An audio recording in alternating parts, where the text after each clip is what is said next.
They are one step closer to containing leaking oil from a barge in the Columbia River. Jet Ranger 2 shot this video of the Davy Crockett over the weekend. The barge has been beached near Camas for years now, but salvaging made it split and start leaking oil. K2's Adam Gassimi is live near the site of the cleanup now. And Adam, they've actually had to flood the barge to fix it? Yeah, that's right, Steve. I want you to imagine for a minute that this is a ship or a barge that is basically split in half. It would make a V shape, just like that, if you can imagine it. So basically what crews have been doing here today, flooding both sides to make it right. And they're going to keep doing that until it's finished, until they can actually get close to where that leak is and contain it.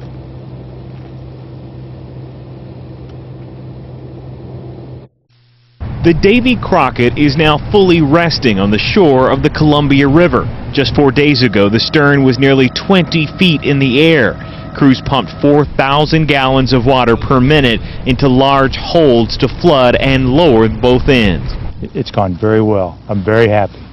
Coast Guard Captain Doug Kopp says the World War II ship turned barge is one of only a handful of vessels on the Columbia that can quickly become nightmares.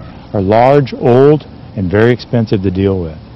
Last week, someone noticed an oil sheen near the barge. That launched a massive cleanup.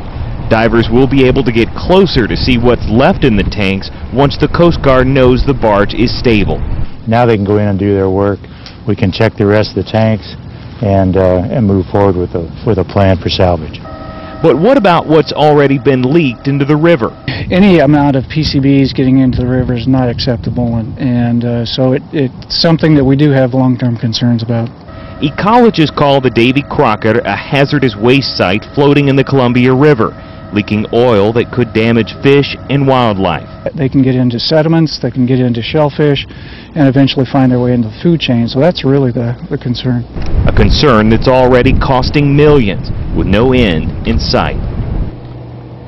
The Coast Guard says the barge's owner has not been cooperating, but tonight we do know there is an investigation into how this happened that could go after that owner's assets, that could go after it basically after all of this is finished, and it would pay back money that they have taken out of an oil spill trust fund from the owner.